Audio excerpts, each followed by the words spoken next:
आज की हमारी कहानी है लालटेन वाली आत्मा। बहुत समय पहले एक गांव था जहां लोग एक नदी के किनारे रहते थे। एक रात गांव के एक बुजुर्ग ने बच्चों को एक पुरानी दंतकथा सुनाई। उन्होंने कहा, इस नदी के पास एक औरत का भूत है।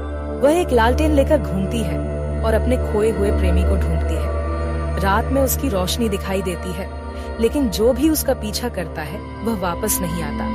दूसरे दिन आर्या और रवि, दो छोटे दोस्त, नदी के किनारे खेल रहे थे।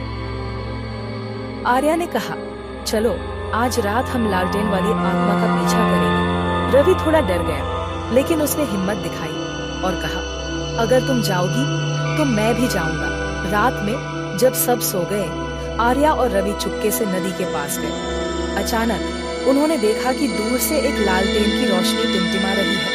दोनों पेड़ के पीछे छिप गए और ध्यान से देखने लगे। चलो उसका पीछा करते हैं, आर्या ने कहा। वे धीरे धीरे लालटेन की ओर बढ़े। जैसे जैसे वे करीब पहुंचे, उन्हें ऐसा लगा जैसे कोई फुसफुसा रहा हो। फिर लालटेन तेजी से चलने लगी और दोनों बच्चे भी उसके पीछे दौड़ पड़े। वे बहुत डरे हुए थे, लेकिन उन्हें रुकना नहीं था।